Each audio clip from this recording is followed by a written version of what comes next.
That's my top. That's my big. I don't know, dude. Like death metal. In a world where Anthrax and Slayer are considered in the same tier, I don't see why this is not. Because it's a completely different genre. Those bands are both thrash metal bands, and everything Cannibal about Corpse this band is thrash metal except for the vocals. False. Completely false. It is definitely down-tuned death metal. So I would say, yeah, because what the fuck is his name? Well, how come I can't remember his name, Dan? Because I was just talking about him earlier this week. The guitarist who's like... Pat O'Brien. Yeah, O'Brien, he uses like... He was in Malevolent Creation, right? Yeah. Yeah. He uses A sharp for whatever the fuck that is. Because I was reading an interview on him. He uses that and one other for his tuning. Since, let's see... since he was in Malevolent. Since 1998, yes. And how many years has this band been a thing? Well, he wasn't in the band in 98. No, he wasn't. He started in 98 with... Gallery of Suicide. Yeah, because that's a 98 release. So what's wrong with my point? The point is that you're saying the band as a whole is largely thrash metal except for the vocals, which is simply factually incorrect. Oh, I was talking about the downtune thing. Downtuning has nothing to do with the style of music. Yes, it does. It absolutely distinguishes death metal from thrash metal. No, it doesn't. Yeah, it does, dude. Like, I don't know how to... Like, you can say it doesn't all you want, but it is an actual distinguishing difference between the two styles. I'm so glad you're recording this. So, I mean, it would all be like the same thing with, like, nu metal, right? Like downtuning was like... Tuning has nothing to do with heaviness. It has nothing to do with the style of music that is played. It has nothing to do with the actual music. Yes, it does. You cannot play the first fucking Korn album in standard. Korn is not thrash metal. That's hold on. We're talking about downtuning. No backtracking. Okay? I mean, like... Korn is not a thrash metal band. No, we're talking about downtuning now. You said how important it is for the genre. Does not make you heavy. Okay, but that's... You're saying that it's not thrash metal because it's tuned down. Tuning down does not make it heavy. You're still playing the same fucking thrash. Slayer could play an A sharp and it would still sound the exact same. Cannibal Corpse makes Slayer sound slow. There is no difference in the style of music. If anything... When's the last time you heard tremolo picking in thrash metal? I think we're going to have What are you talking about with tremolo picking? I think we're going to have to agree to disagree. No, it sounds like we have a bunch of... I can do this all day long. Each other. It sounds the same. Death metal is you change the vocals, you'd call it thrash. Death metal is an extreme subgenre of heavy metal music. It typically employs heavily distorted and low-tuned guitars played with techniques such as palm muting and tremolo picking, deep growling vocals, aggressive, powerful drumming featuring double kick and blast beat techniques, minor keys or atonality, abrupt tempo, key and time signature changes, and chromatic chord progressions. Now let me pull up thrash metal. All of those things apply to thrash metal guitars. Do they? Yes. Every single one of them. Well, except for the blast beat drumming. Are you saying Slayer doesn't blast? No. Are you saying Napalm Death doesn't blast? Napalm Death is a grindcore band. Are you saying that Megadeth doesn't blast at times? Megadeth doesn't blast. At times? Megadeth doesn't blast. They have. Which is funny because their drummer now actually has a blast beat named after him called the Dirk Blast, which is kind of funny. But it might be because I'm a fan of his that I know that. I'm that creepy guy that you see outside your window hanging out in the tree. If you ask anybody off of the street right now, they don't know the difference between I'm not thrash talking or about death. anybody off the street. So you're not going to. We trust can have me different. One of us plays guitar and drums and has been listening to the other person say for over 20 years that thrash metal all started with punk. Yeah, that's correct. Okay, so when you take the techniques and the things that go into death metal, and it's the same thing that Slayer's been doing for that same amount of time, if not longer. It sounds nothing like Slayer. It all sounds the same. Yes, except for the vocals. Yes, on a purely cosmetic level. Cosmetic. So it's not wrong. It is wrong. You know, I'm the centrist. I love both you guys equally. No, Geoff, tell us how you really feel. Don't do this halfway bullshit. Don't be all... I had that person in my head. I'm not the technical one here when it comes to metal. I am the feel guy. So I don't think that the only Cannibal opinion, Corpse album that sounds anything remotely like thrash metal is Eaten Back to Life. And they even have what the fuck is it? It sounds the most like thrash metal. Yes. And like a Skeletal Domain has got a shit ton of groove in it. Yeah. So I mean we could call them a groove metal band too. Well, no. Because their base is still in death metal. Well, I'm just speaking in hypotheticals because they're not just like they don't play just one style. I mean, they're not a pigeonholed band, and they have a really, really bad persona as being as such. You know, they're like, oh, they're just those dumb fucks that showed up in that Ace Ventura movie. No, they're not. They were fucking amazing, and Jim Carrey was like, I want those guys. Yeah, except Chris Barnes sucks. Although, ironically, Jim Carrey does refer to them as a thrash metal band. Does he really? Yeah. No fucking... on that Arsenio... Do we have the clip? Oh, dude, we got it. We've posted it before. Let's let Jim Carrey settle our argument. This is the only way to get out of this. I love music. I'm not really mad, by the way. I'm so glad he recorded all of that because that's going to be like so amazing, such an amazing behind-the-scenes picture. If we ever decide, there's something about it, man. You're like, you guys think Dan's easygoing? Yeah. Listen to this shit. All right, shut the fuck up. He sounds just like Barnes, but better. It's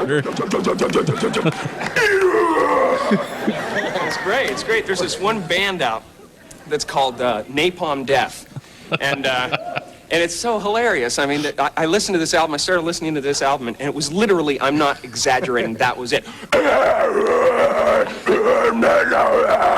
You know, and I thought, you know, someday this guy's going to want to slow down and do some duets. You don't bring me flowers.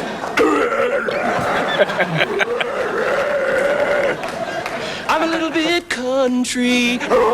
Wait a minute. Did Jim Carrey predict Demon Hunter? Yeah. Oh my God. And that's the comment that starts the show. I don't care what anybody says. I'm only a co-host on one podcast. Hosts. Just say it that way. Hosts.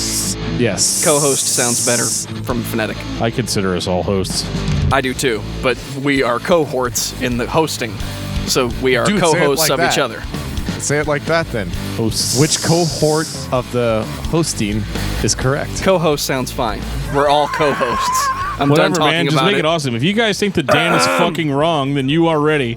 And if your co-host is dead fucking wrong about thrash metal, then you are ready for this episode of Discography Discussion. I am Joe. That is Dan. That is Geoff. Well, Geoff, who is it? I love both you guys equally, but I think I'm the only one ready for this episode. Fuck you, dude. Eat a... Yeah, fuck you too. Not whole, bitch. Eat a Danish. We are drinking not whole Marzen style lager from Logboat Brewing Company. Dude, it's so good. It's amazing. It is the perfect beer to discuss death metal. So does anybody not know which band we're talking about tonight? Oh my God, we're talking about fucking Cannibal Corpse. Yes. I made a mistake. I've been listening to tons of Cannibal Corpse. Dude, what did you do? Did you fuck up, Geoff? Maybe. I thought we were supposed to listen to bands that had Kip Winger in it. No? How about fucking Corpsegrinder? Yeah, bitch. There we go. There you go. All right. All right, we're back on. All right, yeah, I'm excited. Dude. I'm fucking pumped. 14 albums. I feel so much more aggressive tonight than I normally feel. It must be this knot hole that we're drinking. It's got to be the knot hole, but I have a feeling it has a lot to do with Cannibal Corpse. I did tell my phone more than once this week to listen to Cannibal Corpse, and it played Cannabis Corpse. I'm not going to lie. I don't remember there being that many vocals about weed. But back in the day, I heard of Cannibal Corpse, thought they were a joke band. I'm like, yeah, they're just in it for the shock value. They're not a joke band? They are not a fucking joke band. I will say that the last 8 or so albums I heard were no fucking joke. Yeah, it's 9. It's 9 albums. Oh, okay. The last 9 albums are gold. Man. And if you can't do the math, if you can't figure out who is and isn't on the first 5 or the last 9, figure it out now, and you'll know why we're saying that. Cannibal Corpse is a band that formed in, I believe it was 1988. I thought it was 85. I think it was 88. Okay. But they were from Buffalo, New York. You know what I think it is? I think they were under a different... They had a different name, but the majority of the members were in that other band, which I can't fucking remember. And then whenever they got Barnes on board, it's 1988. It became Cannibal Corpse. It's 1988. Yeah, but there was a different band that predates them, I guess is all I'm trying to say. I believe the band was called Beyond Death. Yep. Was the band that predated Cannibal Corpse. That is correct. I'm just having a total brain fart. Cannibal Corpse, as we know them today, or at least knew them in the early 90s, began in 1988 in Buffalo, New York. Relocated to Tampa, Florida because, I mean, if you're death metal, you need to be in Florida, right? It's a prerequisite. Well, yeah. If you ever read the news headlines, it's always Florida man doing stupid shit. So absolutely. And man, early on, did Cannibal Corpse do some stupid shit. Well, before we start talking about all that stupid shit, I want to take this time to say thank you to everyone for listening to the podcast. Thank you for listening and for subscribing. If you are not a subscriber, you can find everything Discography Discussion at discussmetal.com. We're on Spotify, Google and Apple Podcasts, TuneIn Radio, Stitcher. So if you have an Amazon Echo or a Google Home, you have no excuse. Ask it to play the latest episode of the Discography Discussion podcast, and it will. We're also on Facebook and on Twitter at discussmetal. Be sure to like, favorite, and subscribe. It really helps us out. It lets us know you're listening, and now Dan is going to tell us all about 5-star reviews. Oh my God. 5-star reviews are like one of my favorite things, besides George Corpsegrinder Fisher. But seriously, guys, one of the biggest things about reviews is not just that we want to stroke our own egos. Speak for yourself. That's totally me. Okay, well, it's not to stroke me and Joe's egos as much as it is just to help us get recognized in recommendation algorithms. Highly rated podcasts typically are recommended to other podcast listeners who listen to similar podcasts. I know that may sound really redundant, and I know we say it every single week, but seriously, to everybody who has reviewed the podcast, rated the podcast, subscribed to the podcast, you are helping us out more than you know. And we thank you for that. Yeah, it's like a plague. We're spreading. Like an evisceration plague. Exactly. We got a YouTube comment from Mr. Natural. This is in regards to episode 83, Misery Signals. Great podcast, guys. I love this band. I wonder where the hell are they now? I love Jesse's voice more than Carl's. Don't get me wrong, I love Carl, but Jesse is better in my opinion. I always imagine, what if Absent Light were recorded with Jesse on vocals? Without Shy Halud and Misery Signals, or maybe with Poison the Well and Hopes Fall on the list, metallic hardcore will never be the same. Oh, and one more thing. Can you guys do Remembering Never next? Yes. Because their last album is sick. I don't understand why they're still underrated. It won't be next, but it will happen. 100% guarantee. You know, I saw Remembering Never back when I was in high school with Zayo. Actually, it was Beloved. Back in my day. Yeah, get off my lawn. it was 12 Tribes, Remembering Never, Beloved, and Zayo. First time I ever saw Zayo live. Hey, Dan. Nice. 2003, Dan called. He said, listen to Zayo. And we do. No worries. We got a tweet from AC. Oh, I'm reading the tweet from AC. Our boy. I love this. Thank you, AC, for finally being on my corner. A rare disagreement with Dan. Geoff described my feelings towards somber romantic pretty well. It makes me want to listen to Ghost's first album. Maybe not that bad, but you get the idea. Definitely in favor of a Fear Factory episode. Hell Maybe yeah. them and Static X for Industrial December. I can guarantee that Fear Factory will be coming in December. Yeah, I'm pumped about that too. I've been a huge Fear Factory fan for the 90s. It's been a long time. Maybe we'll do a Patreon on Static X if they don't make it into the month this year. I'm kind of worried about them doing I don't know if anybody's heard about this, but the existing members of Static X are gonna release a new album with Wayne's vocals, and then they're gonna tour. And I'm kind of curious on how they're gonna do that. I mean, are they gonna have guest vocalists singing stuff? Are they gonna try to do like a Tupac, like 3D, Wayne up on stage? Stole my fucking bit. I think Dez from Devil Driver should sing. Well, he is tour. doing. Well, perfect. Dez is doing some guest vocals on the new album, but I don't know. I think he'd be perfect. Oh, I agree. I agree. I mean, obviously Wayne Static would be perfect, but Yeah, it RIP. sucks, man. That dude looked like he always had so much fun while he was like up on stage. I wish there was more people that had his charisma and seemed to be having as much fun as he did when he was up there. So over on Facebook on Tuesday, I did a Facebook Live video as an October update to what was going on. And Matt and I talked an awful lot about Industrial December in that and asked for some suggestions of bands to talk about. Matt Nas from the Roach Coach podcast commented, "Are you doing Ministry or KMFDM?" Oh, KMFDM. Hell yeah. Well, I responded leaning towards Ministry for sure.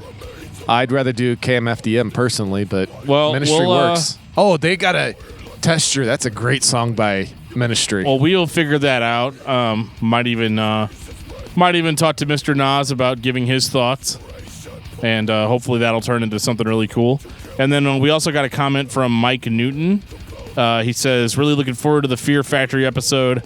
I do think Ministry needs its day in the sun. Should be interesting considering their ups and downs as a band and the music they have made. Either way, I don't give a shit who else is covered. I'm listening regardless." Fantastic. Well, that's the type of listeners we love. Yep. I would like to point out at this time, we have 5 Sundays in this December, 2018. Ooh. Oh, man. We can pack more in. Maybe we need to add in a little KFDM, Geoff. I would be all on board for that. Or we could do God Lives Underwater. Woohoo! It's not really industrial, though, right? Oh, God Lives Underwater is straight up industrial. No. It's just not industrial metal. It's industrial rock. They're like Nine Inch Nails. You'd put them in the same genre as Nine Inch Nails. To avoid getting in another genre battle tonight. The shame genre as opposed to the same genre? Because I've listened to so much Cannibal Corpse, Go sit in the corner with your I cap could literally on. pull out a machete at any point and just paint these walls blood red. So, Dan, tell me about Cannibal Corpse. Well, as I mentioned earlier, Cannibal Corpse is a death metal band from Buffalo, New York. Fucking Cannibal Corpse. Who is now from Tampa, Florida. There's a lot of metal in Florida. A lot of people don't realize that. Actually, it's same thing with Buffalo. Those are Tampa and Buffalo actually have a lot more metal than people realize. 2 vastly different scenes. Yes, that much it is, but they're 2 very good metal scenes. But the boys in Cannibal Corpse, well, they hit us in 1990 with a really fucked up record called Eaten Back to Life. And so if you don't know anything about Cannibal Corpse, I'm not sure where you've been living for the past 30 years. But Cannibal Corpse is a band that plays down-tuned death metal. And, well, they just sing about the most horrible things imaginable. Honestly, any horrible, fucked up shit that you can think of, they've already talked about it. Multiple times in certain cases. Yes, agreed. How many records did it take them to actually talk about it? Because there's no vocals to speak of that can be understood in English on these first 4 records. Well, I think on Eaten Back to Life, it's pretty understandable. As it gets further into Barnes' career, the harder it is to understand him. But the first 5 albums with Barnes, it is harder. First 4. Yeah, that's right. I'm sorry. I'm thinking about whenever O'Brien got on board was... Yeah, so first 4 records features Chris Barnes, who most people know from Cannibal Corpse. And 6 Feet Under. Right. I wasn't even thinking about that when I said it, but yeah, so, and he went on to form 6 Feet Under, which is another shitty band. Yep. And Torture Killer from last week. Yeah, and Torture Killer, which is he did appear on one of their albums. He did. Yes, he did. And he sucked on that too. But yeah, Cannibal Corpse, death metal band, they talk about gore, and it's easy to write them off and say that's it. And you're not entirely wrong if that's how you feel. Like, if you feel like this is a band that's just going to play down-tuned, guttural death metal all the time, and they're never going to change it up or vary it, and they're only going to talk about killing people and dismembering people and zombies eating your brains and all that good stuff. I don't see a problem with any of this. Zero problem with it, really. But, likewise, you know, if you think that's all the band has to offer, you're not wrong. But if you really get into it and look into it, because honestly, going into this episode, that's what I thought. And I have been enlightened very much. Getting into this first record, we're just going to have to do the journey, man. We're going to have to start from the very basic beginnings and go all the way into the greatness that is Cannibal Corpse now. So Eaten Back to Life came out on Metal Blade Records in 1990. And to Joe's point, this record has a lot of thrash influences. A whole lot. This isn't necessarily the Cannibal Corpse that you've all heard. I think most people's exposure to Cannibal Corpse would have been on their third album and probably the song Hammer Smash Face. Eaten Back to Life is a little bit different of a Cannibal Corpse. It is a more thrash metal oriented record. I feel like the lyrics are pretty much the same as what you'd get for the next 4. Dumbed down? Or the next 3. They're a little dumbed down. I feel a little dumber after reading some of them. I love Cannibal Corpse because they're a band that is energy, heavy. They've got the growl. I'm in the mosh pit. I'm slam dancing. Fuck yeah. Lyrically, you can tell me all day long this is what they wrote, and I have the same problem that I always have. I shouldn't have to read it to understand it. When you give me a page of lyrics and you say this is the deep lyrics that Cannibal Corpse writes, I think, well, they wrote them, but they're not saying them. It's heavy metal. I don't fucking care. Inside, I love it because I just fucking love this band. Yeah, I don't care so much about the lyrics, especially when Barnes is writing them. I actually started shockingly listening to some of the stuff that Corpsegrinder had to say in some of the later albums, mainly because I think he's easier to understand. He definitely enunciates. Yes, he does. But in the beginning of their career, I would agree with you. Just jump in the fucking pit because there's not much else to do. There's not a lot of nuance. You know, it's just straightforward, in your face, beat the fuck out of you, you know, straight up death metal. Well, minus the first album, which has quite a bit of thrash influence. I don't care. You know, as you get further in, I start to care quite a bit. But the first versions of the band with the first 2 albums, it just doesn't do it for me. It's just, yeah, it's loud, it's noisy, it's in your face. But I think we kind of needed that to move the death metal scene forward. I think they did a good service, you know, as far as putting the name out there. And thank you, dumb fucks. We'll get to that. That's on the third album. All right. Geoff may have just introduced a new character without knowing it. Dude, I'm getting a little excited here. Eaten Back to Life is a debut album, and it is very middle of the road. And I think last week we established a term called roadkill. It's roadkill. Because that's very much what this record is. As a matter of fact, the very first song, Shredded Humans, is about people being killed on the road. Eaten Back to Life is a mostly thrash metal-oriented record. For 1990, not unheard of. It actually reminds me quite a bit of Death's Leprosy album. Maybe even a little bit of Scream Bloody Gore, although I do think that those 2 records are far superior to this. Yeah, from a technical aspect, there's no question. Well, absolutely. Chuck could fucking shred, you know? Right. These guys really don't on the first record. It's very basic. It's very choppy. It's very disjointed. That's how I felt. It's extremely disjointed. It's not enjoyable to listen to, and I mean that from a death metal perspective, it's not enjoyable to listen to. I understand that if your only exposure to metal is like Metallica or Iron Maiden, you're going to listen to this and be like, what the fuck is this? But I don't get a lot of value out of this first record. I think it's just a birthing pain of like, here we are, we all got together, and this is the first time we've all sat down and wrote music together. And it shows. The vocals are disjointed. They're a little all over the place. It almost sounds like Barnes is out of breath on some of the faster parts, like he's trying to keep up with the rhythm and just can't. Right. It's almost like, I think what I said on the Torture Killer, like, this was the best take you could come up with? Really? And I think to a certain extent back then they just didn't care. No.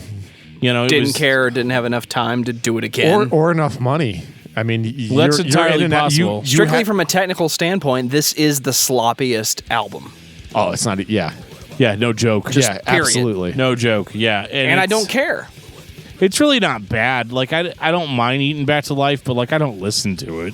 When I want to listen to Cannibal Corpse, I'm not popping on Eaten Back to Life. And I realize that there are a lot of people that are like, "Oh, this is so great" or whatever. But like, really, it's not the best death metal you've ever heard, even that year.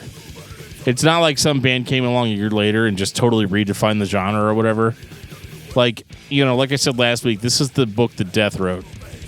and they're just following it the best that they can, but they're not nearly as skilled players yet, and that's okay. Obviously, the record did well enough for them to continue, and I think the biggest asset that they had at that time was the fucked up lyrics, because there were no bands yet that had gone that far. Yeah, you're right. It's the shock and awe. It's the lyrics, and I also think a big part of it is the album cover. I think the art was a huge part in it, because if you remember, back then, for all you young whippersnappers, you bought an album on what the art looked like. You're like, that looks metal as fuck. I'm getting that shit. So when you see somebody like pulling out their own intestines, fuck yeah, I'm buying that. That's fucked up. That's some crazy metal shit right there. I want to buy that. The parental advisory sticker on my cassette version of this actually covers up all the guts coming out. Like, people are just so it's like one out. Big parental advisory sticker. Yeah, I'm gonna go buy that new Cannibal Corpse album, Parental Advisory. Which is so funny to me, because like, the artwork is gruesome for sure, but it's amazing. But it's cartoonish. It doesn't look real. But I guess it looked real enough for people back in 1990 to be like, whoa, whoa, whoa, whoa, whoa. You can't just do that. And then it turns out after all this time that this was really one of the more tame album covers. Yeah, I mean, the first time I saw it when I was a kid, I kind of put back in your early 30s. Yeah. Fuck you. It kind of, I actually was thinking like, wow, this is like Maiden taken to the extreme. I was curious. I couldn't buy it. Wasn't allowed to buy it, but I was curious, and that's kind of what they wanted. They wanted people that be intrigued by the album art, and I think it really did it. I just felt like, and I'm going to refer back to my notes a lot on this episode, because there's a lot of albums, so I kind of need to remember what I was thinking as I listened to it. And in my notes, I just said this was much more thrash metal than I was expecting. Vocals are more shouted than growled, kind of like early Death. Nothing like what they would become. Found the music to be kind of dry and stale, lacking in too many interesting riffs. Just trying to be fast, heavy, and shocking, but doesn't really achieve this overall. Right. I mean, it just doesn't. It's just... Yeah, the other thing, too, is we got to look at this from the perspective of, do you remember 1990? I think that's a big part of it. This was some... I don't. I was still shitting myself in 1990. Right. But I guess what I'm trying to say is, this was some crazy heavy shit in 1990. Like, holy fuck. Are you kidding me? This is out? I mean, this is the same thing as, some of the... Two Life Crew kind of stuff, like where it was overly sexualized and this was over brutalized. I mean, no, you're right. For 1990, this was pretty extreme. Oh, dude, this was not only was it pretty extreme, it was off the fucking map. Because, like, if you listen to something like Scream Bloody Gore, that's an extreme record for sure, but it still has more in common. It sounds more like Slayer. Right. This was more intentionally trying to sound death metal. And I think they succeeded in that, but I just don't find the music overall to be very compelling. Right, I agree. I would agree, especially now.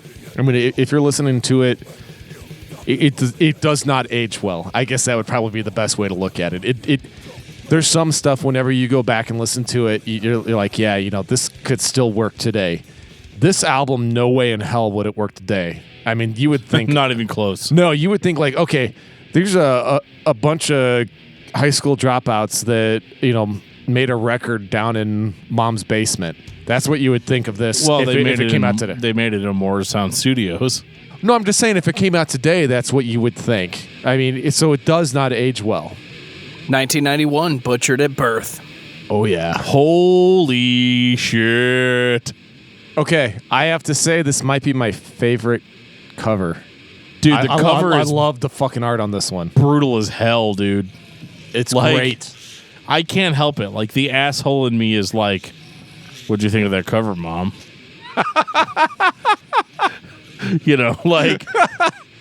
Yeah. Oh, dude. Don't pay attention to the woman who's being who's being stripped of her flesh by zombies on the table. I want you to take a look at what's going on behind that, Mom. There's definitely babies hanging from meat hooks. Because why the fuck not? Yeah, I'm not normally one into the macabre. I'm not into the gore. It just doesn't bother me. But it is striking. It's amazing. I mean, it's one of those things like you talk about a train wreck, you can't look away. That's how this album art, the cover art is just so good. I mean, the quality, I mean, yes, it's macabre, but by God, it looks great. I love the surgeon on the right, with the eyeball still in, just looking fucking psycho. I love it. It's great. It's definitely a cooler cover than a musical album. Yeah. Like, I know we're giving a lot of credit to the cover. All right, on the first few albums, that's the best part. Is the album art is fucking great. It's kind of like one of those situations where you've been working this job for a long time. You're a well-respected employee, and then you find out that like the CEO of the company is coming to shadow you for the day, and you guys have to drive 3 or 4 different places, and you're like, man, I want to make a really good impression on the CEO. So what do you put on? You put on Butchered at Birth by Cannibal Corpse. Yeah, nothing says I'm a professional like Meathook Sodomy. Because we all kind of need to know what kind of person you're dealing with here. Is your boss cool? Or is he not cool? Yeah. Well, that's the ultimate question when you're listening to Butchered at Birth. Yeah. I will say this, I give Barnes a lot of shit, but what I really like about this one is on this album, he really starts to explore about getting that deep growl as deep as he humanly can. I keep using this term, down-tuned. Yeah. Because this record is notably more down-tuned than the previous. They're definitely going for the more quote-unquote brutal death metal approach here. So what you get are guitars that sound like mud.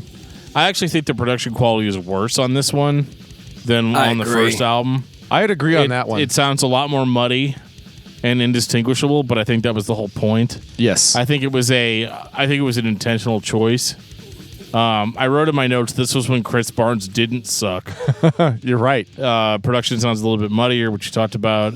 But I said everything, production sounds a bit muddier than on Eaten Back to Life, but somehow this makes everything sound more down-tuned and heavy. This sounds like classic Cannibal Corpse and is one of the only early albums that I really like. I think sonically this record sounds cool. Yeah, it does.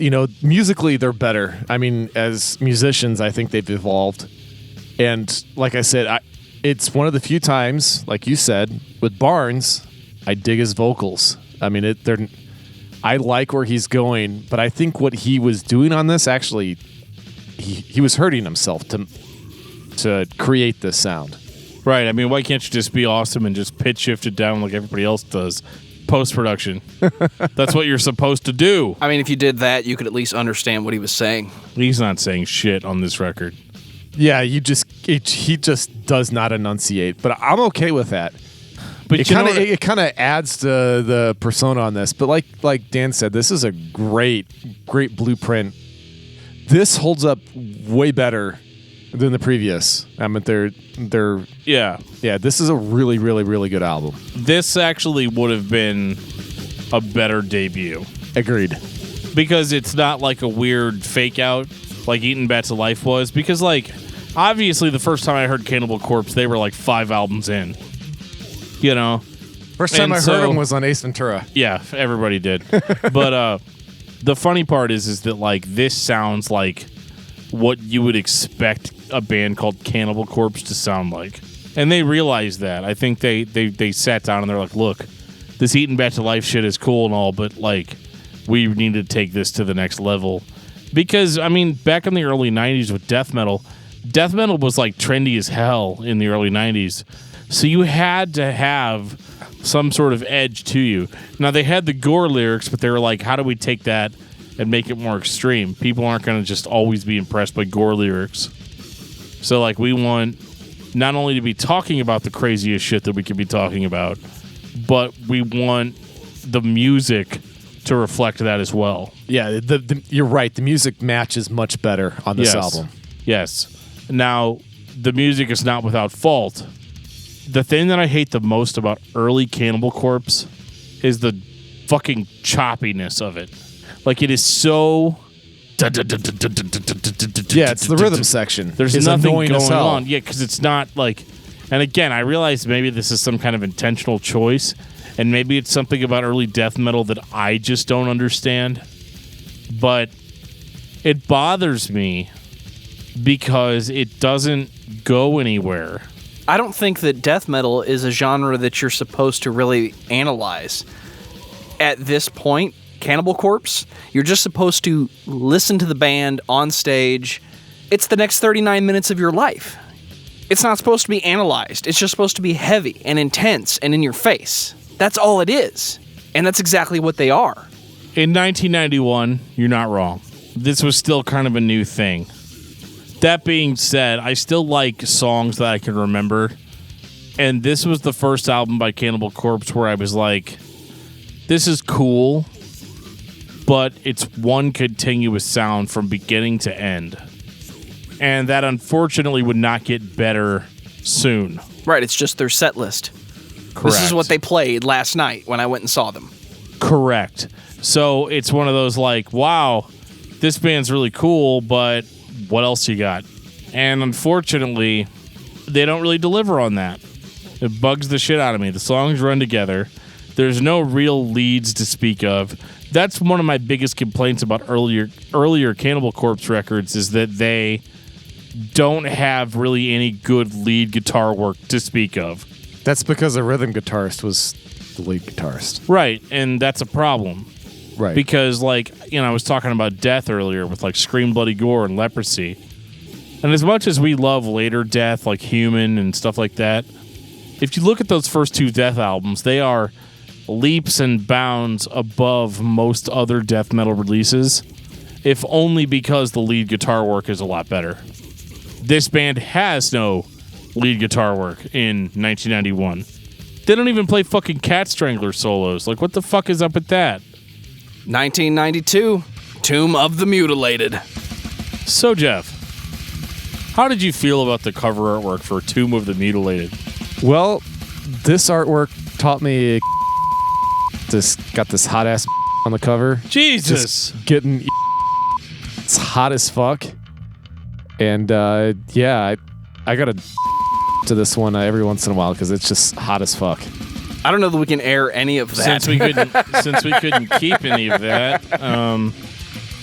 Yeah, I mean, this record. Holy shit. This record opens with Hammer Smashed Face. What more do you fucking want? You know, I don't know how to, like, even describe this, but I'm going to try my best. This is a kind of shittier version of Butchered at Birth. Yeah, agreed. And this is the one everybody loves. I know. Myself included. This is the record that put them on the map. Yeah, well, exactly. Musically, I'm okay with Hammer Smash Face. Like, musically, it sounds good. I like the tonals and all that kind of stuff that's in it. I dig it. I think it's kind of, it's one of those almost like a one-hit wonder kind of record because I think it's easily the standout track. It's like the best song they wrote in the garage. Like, yeah, guys, we got to call this one a Hammer Smashed Face. Like, oh my God, because this is musically the most diverse we've ever been. And we have to capitalize on that. So what you're saying is Hammer Smashed Face is the same thing as a mindfuck? Basically, yes. Okay. Tomb of the Mutilated basically sounds just like Butchered at Birth, only with slightly better production, and I mean like 3% better. And again, it's like this band's lack of really compelling grooves, riffs, or lead guitar work really hurts them and makes all their shit sound the same. I mean, despite this being a big record for them, having the song Hammer Smash Face on it, there's nothing on this record that really pushes the band creatively. It's kind of just like the same old shit that we've heard before. and something really needs to change here before I lose literally all my interest.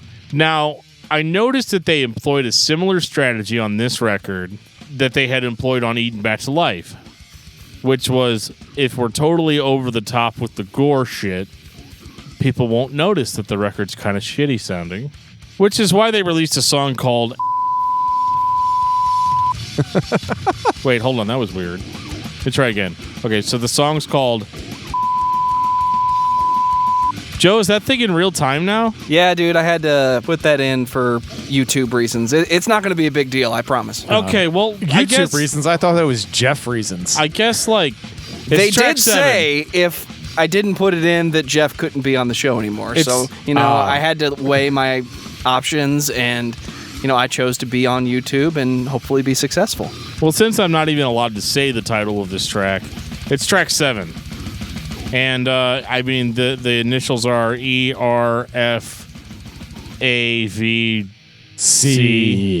The C word, I think, is where we're losing it.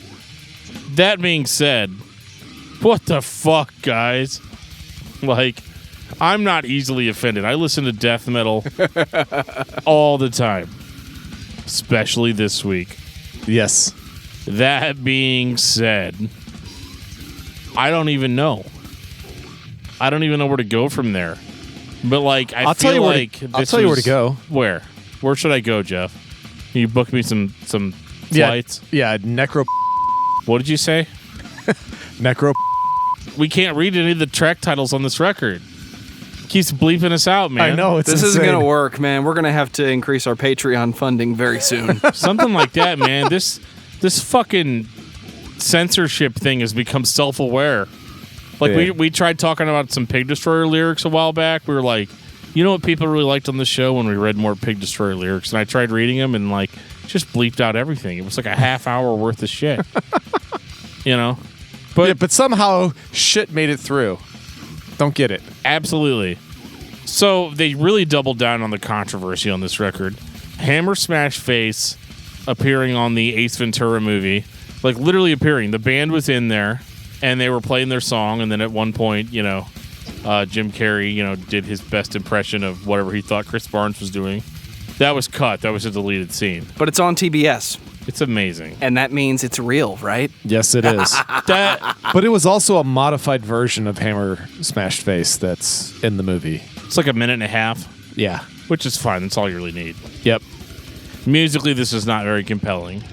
No. This, again, is one of those records where you're like, hey, man, I've worked at this company for a long time, and I appreciate this is their set last night. Again, I'm okay with it. What's wrong?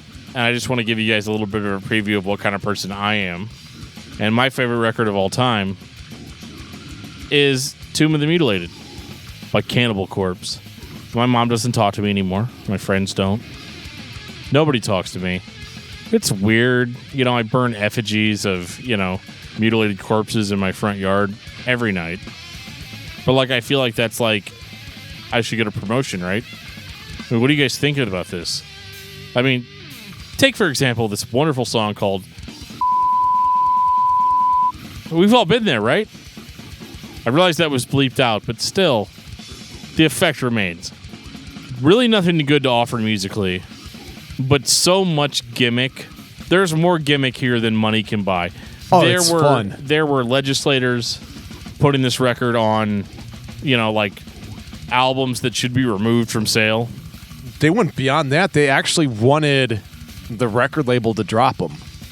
All I can think of is that people like Two Life Crew and Cannibal Corpse have their careers because of those dumbasses. Yeah. They really do. No publicity is bad publicity. Yeah, thank you for putting them on the map. Because, I kind of feel like this band might have faded into obscurity had nobody ever said anything about it. It's the old adage of if you ignore it, it goes away. Yeah. But this was not ignored. This propelled Cannibal Corpse to a level that most death metal bands weren't at. And the sad thing is they were not the shining example of the genre right now. Right. On this record, in that moment of time, they really weren't anything to write home about. So, like, how do they follow this? 1994, The Bleeding. I didn't care for this one. Once again, very similar in vein to the last two albums. However, this album does feature slightly more memorable riffs overall. There's a step up in the complexity of each song, and the band starts trying to show off their chops. But not enough. But it's not enough. It's not unifying at all. Like, it doesn't take anything to the next level. This band has basically been treading in the same little kiddie pool of mediocrity that they've always been treading in. And I think I was just sick of it at this point. Like, I just couldn't really... I think that's exactly where I'm at. I just couldn't focus on what was good because there was enough of the same that I was bored. Thank you for saying it, Geoff. It was a different version of more of the same. Yes, exactly. And, like, did the production, like, drop down again? Like, that 3% I said was better on the last album is now, like, negative 3% on this one? Is it because people just didn't know how to mix death metal back then? I think they must have, right? Were we still trying to mix it and make it sound bad on purpose?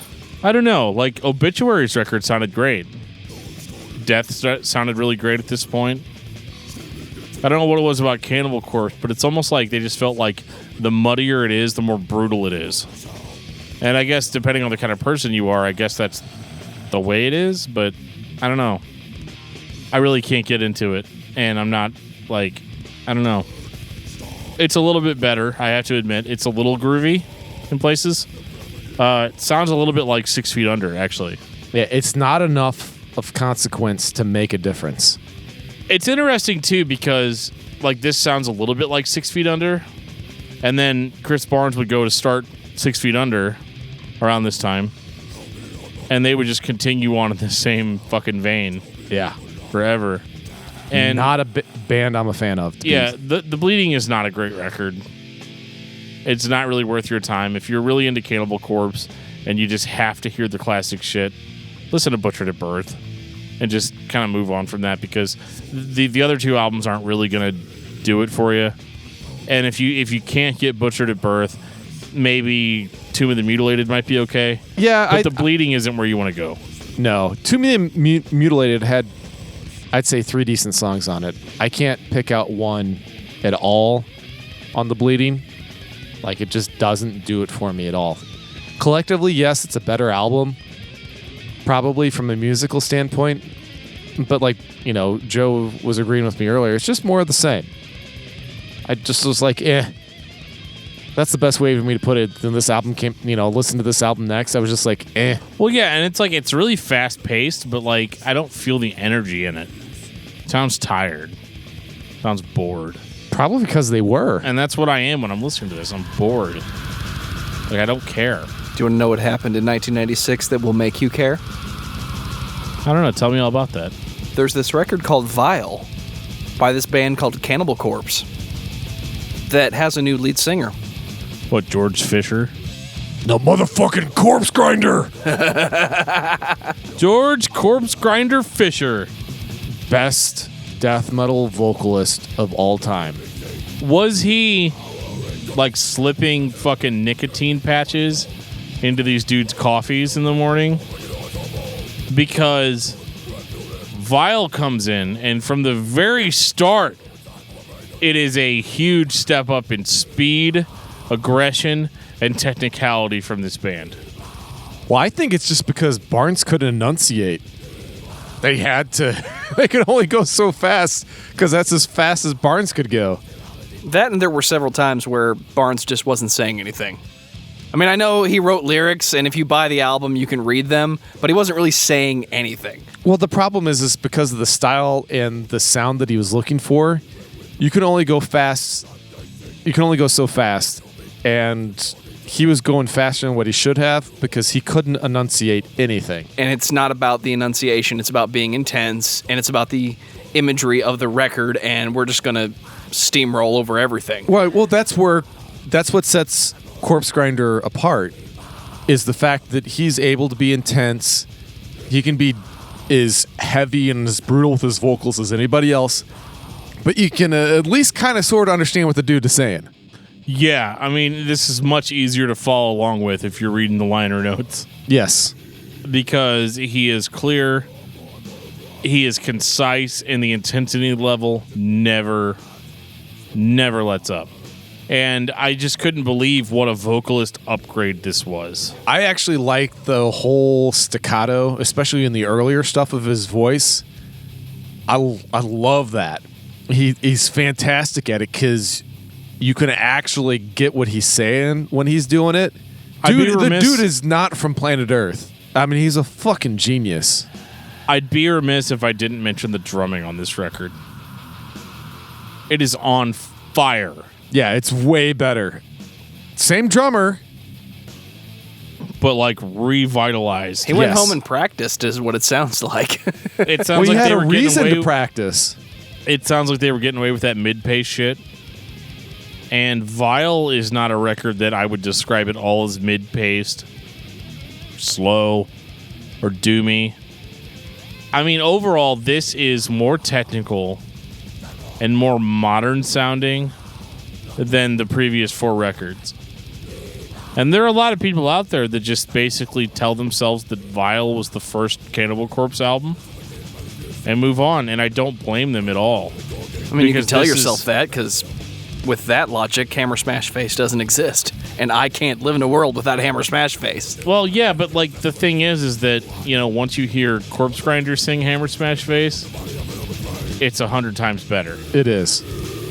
And that's the thing, is that like what he adds to the band. I know we focus a lot on vocalists on the show, and we shouldn't. Maybe that's wrong, but like in this band, it's hard to identify what it was that made the band so much better on this record. And the only thing that we really have to identify it is a change in vocalist, because this is essentially the same band that put out all those shitty albums that we just got done talking about. But Vile is something new. It's something different. And to me, it's almost more of a realization of what Cannibal Corpse was. Like it's a better definition of what the idea is. Yeah, it's almost like shedding of skin. They've gotten rid of the dead weight, and now you're really getting to see what they are. It's like I'm going to be a little hippy dippy, but it's like the butterfly coming out of the cocoon. I mean, hippy dippy Geoff, ladies and gentlemen. Yep. You've gone from, you know, this boring, dark, sludgy, you know, pupa, and now you have a fantastic, dynamic butterfly of a vocalist. But like instead of a butterfly, though, it's like a mutilated corpse emerging from a tomb. Oh no, what you don't understand is like the wings of this butterfly are like razor blades. There's a really cool episode of Fringe, like where these butterflies come out of this heater and like slice this guy to bits. That's what I think of. Well, I think they would appreciate that analogy. Oh yeah, it's a great episode. Ladies and gentlemen, hippy dippy Geoff. Lyrics are still super fucked up, and that's fine. That's what we expect from the band at this point. Yeah, I mean you can't have Cannibal Corpse without fucked up lyrics. That's just par for the course. Now, can we talk about the controversy a little bit? This whole idea that what they're doing is so evil and vile.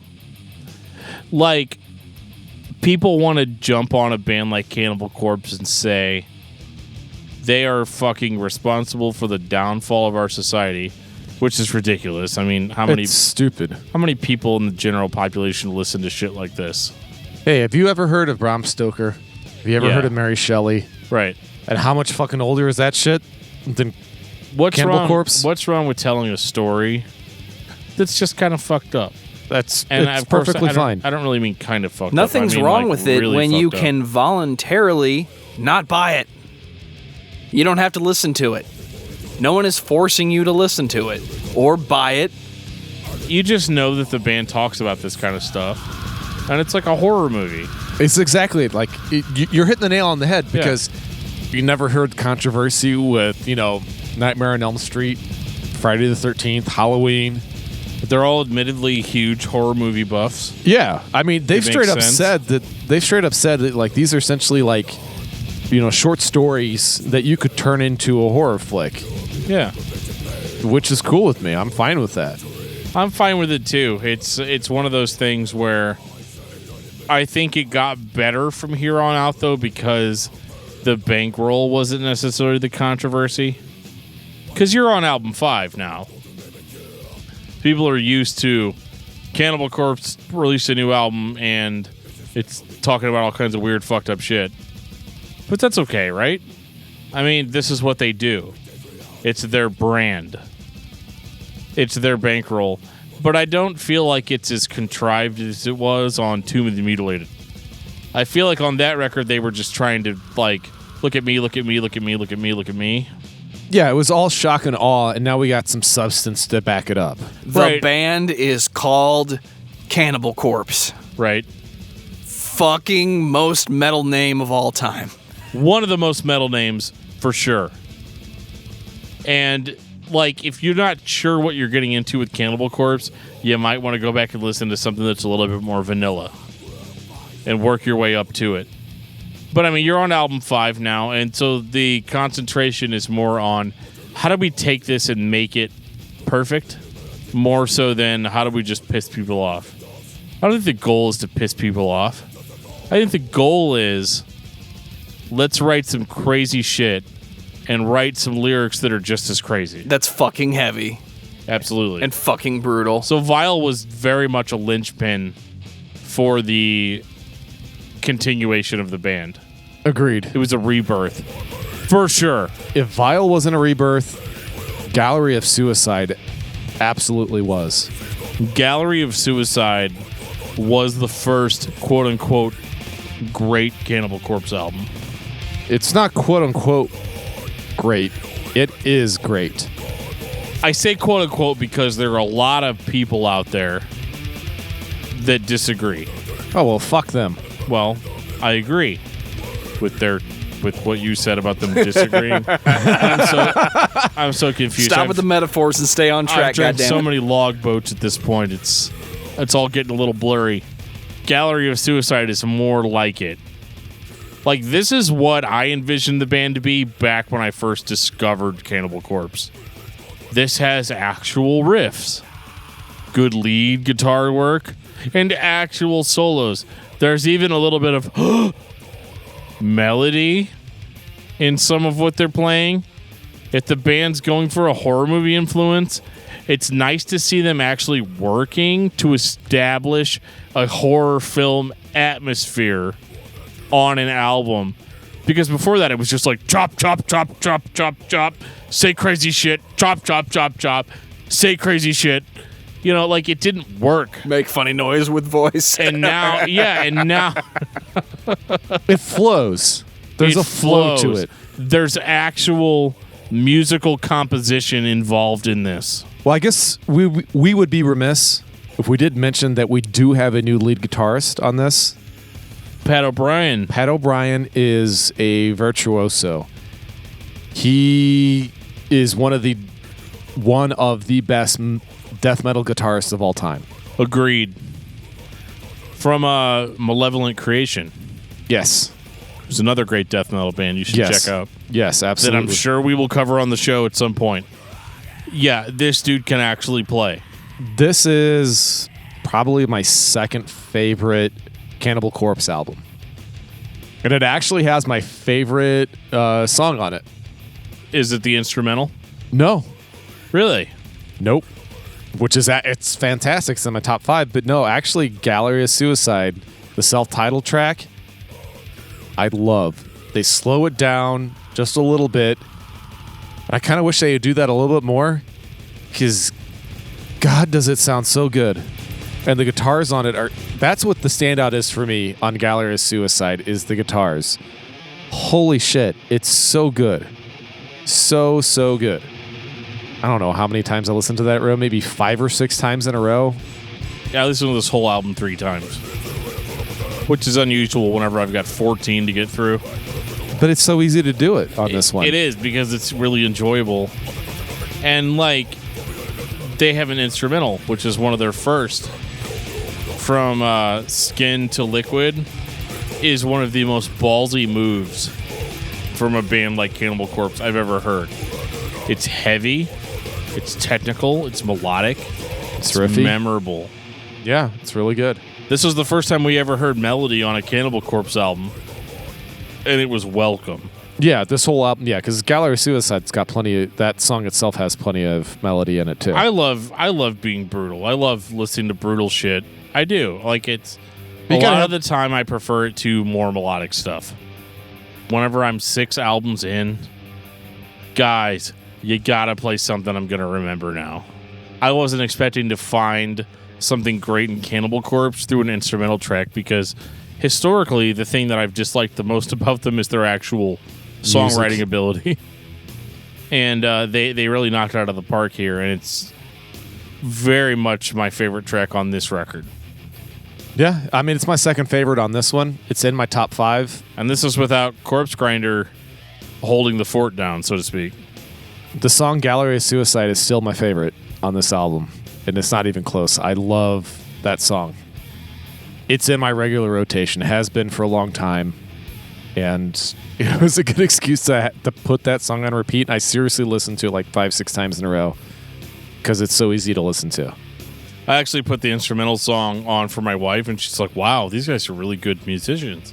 His tone is like killer on this album. I don't know what it is, man. I wish they were, because you don't hear it a whole lot. It's not even the most brutal tone out there. No, it's not, but it sounds so good with what they're doing. It fits well. And you actually don't hear a whole lot of it after this album, and I kind of bummed about that part of it. But the technical playing that O'Brien has afterwards definitely makes up for the lack of the tone that I love on this album. And it's funny because a lot of the stuff that they'd played prior was so focused on being brutal, and yet now we have this guitarist in there that's like, no, we can be scary with our tone. It doesn't have to just be go for the throat the whole time. Are you suggesting that Cannibal Corpse created an atmosphere? Yes. On this record? A scary atmosphere. On this record, 100%. It is more unsettling, especially when you take the lyrics into account, than previous records, which were very obvious attempts at look at me, look at me. 10 out of 10 for me. Yeah. It is unbelievable. I love it. I absolutely love this album. So when we move on to Bloodthirst. 1999. Yes, Bloodthirst. Bloodthirst is interesting because it kind of goes more back to the Vile sound. And I was truthfully disappointed, I have to admit. I was so excited with what they built on Gallery of Suicide. Yeah, I think that they listen to the fans. They're one of the bands that listens to the fans. And I think people that were diehard Cannibal Corpse fans were like, they were pissed off. What's with this melodic shit? I'm not into this. I don't listen to Cannibal Corpse to make my soul feel better. You know, I don't listen to this shit to be a Band-Aid for my heart or whatever.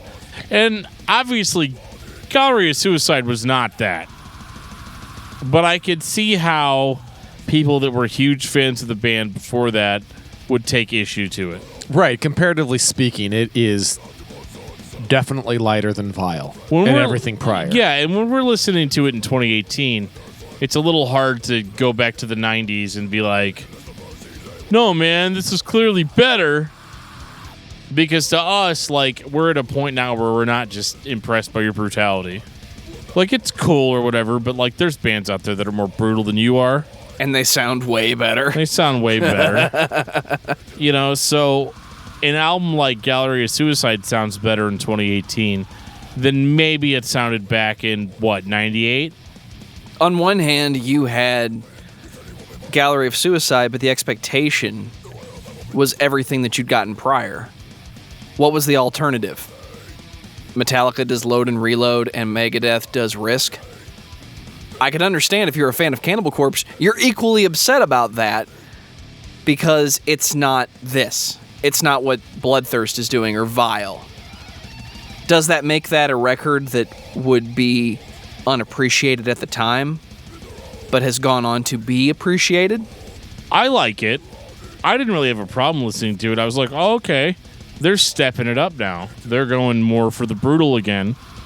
They did a little bit of experimentation because every band has the experimentation album. because I think this song, along with Gallery of Suicide, showcased the band trying to achieve a more modern and technical sound. And I love the aggression level on this because the newfound sense of technicality and complexity really pushes the band forward. Because I do think the Bloodthirst is a more technical record than Vile. They didn't incorporate the melody from Gallery of Suicide into this, but it was one of those, like, we're going to kind of keep doing the same thing that we're doing, but we're going to try to listen to what the fans want on it. So I don't think this is a rehash of Vile, but it's another album in the same vein. The album that was just at bat prior just hit a fucking grand slam.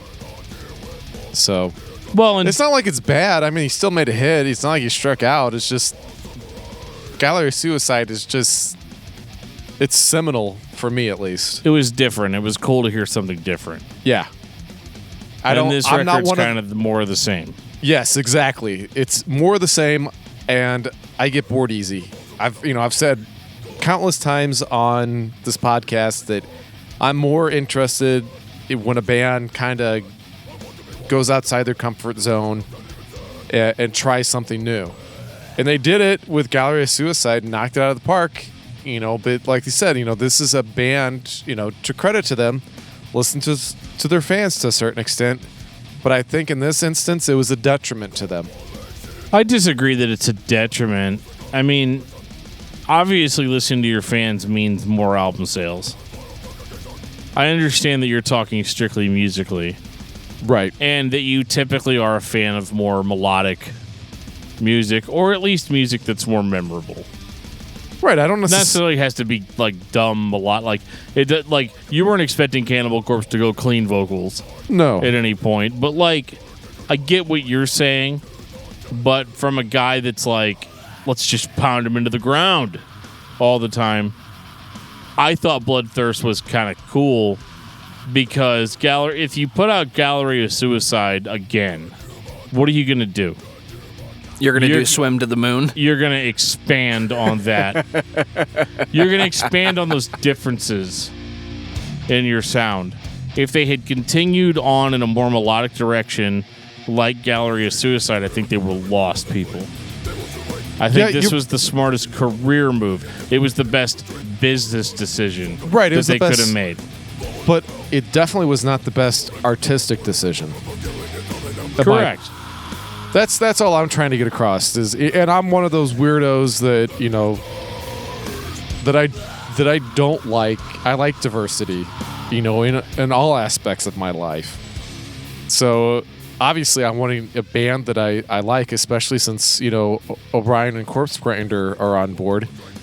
I want them to expand. I want them to grow because I appreciate them and I enjoy what they bring. And so whenever I hear them kind of going backwards, to me that's disappointing. But they went backwards to Vile.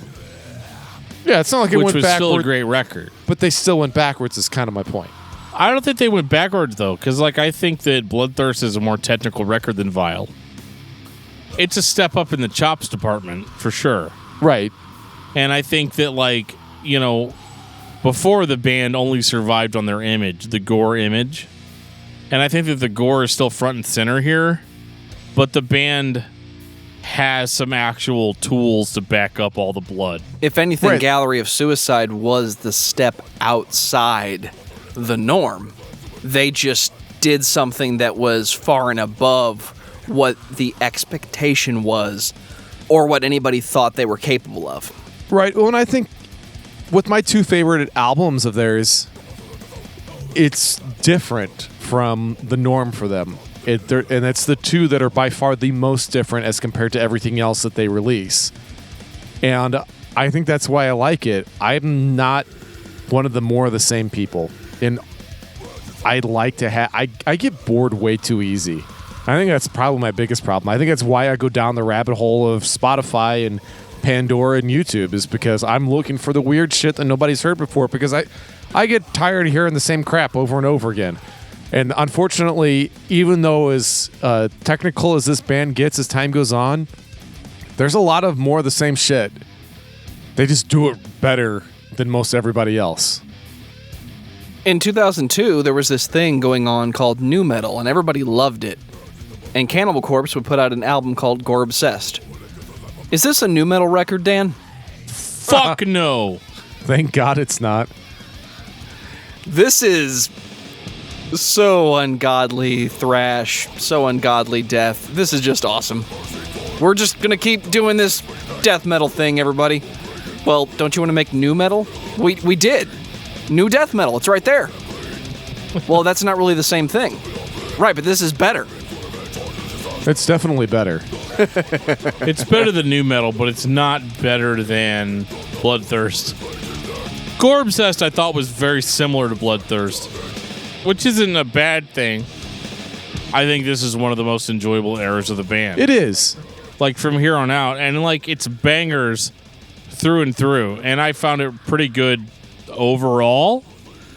But at this point, after you hear something like Gallery of Suicide, you're kind of like, okay, you did this cool thing on this record, and now you've pulled 2 records after that kind of play it safe.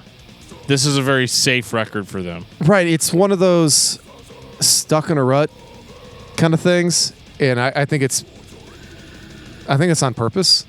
It's not boring though. No. But you're stuck in a rut. I mean, it's more of the same. But it's not like it's bad. This is the 2002 version of the set we played last night.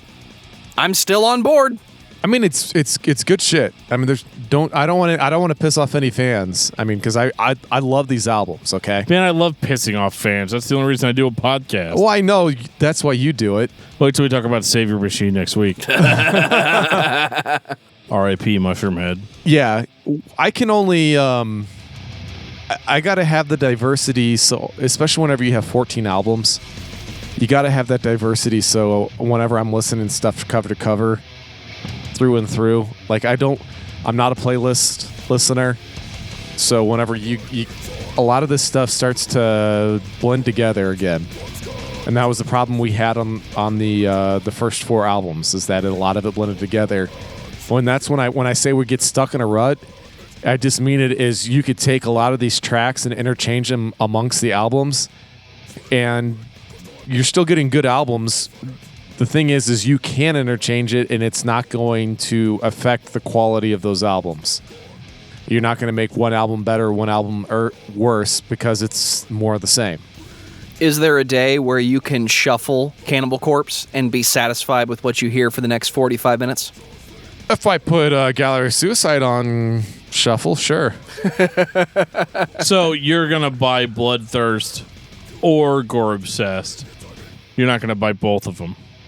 Right. That's exactly my thing. That's my point. It doesn't matter which one I find. If it's sitting there and it's $5, okay, this isn't on my shelf. I mean, the cover artwork alone is worth having both albums on your shelf. Right. Well, we're starting to get into the digital age. You know, this is really whenever stuff like iTunes really started taking off.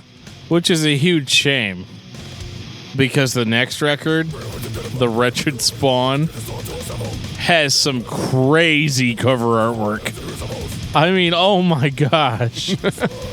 It's up there. It's probably in their top 3 best album art covers. As a father of 3 children, I can tell you, I remember the birth of all 3 children, which is what makes the cover artwork of The Wretched Spawn so terrifying. And I realize, like Geoff said, we're in the digital age, but we're also in the age at this point of people starting to give a shit about vinyl again. Can you imagine getting this record on vinyl with cover artwork that can only be described as you've got the 2 zombies from Butchered at Birth. They are the same zombies. You can look at it. They are with a zombie doctor that has some kind of weird black wings. And they are delivering some spawn from a nude woman. So you have one wretched spawn coming from the vaginal area. You have another wretched spawn coming out of the intestines and the torso. And then out of her mouth comes the third wretched spawn. This is messed up on so many levels.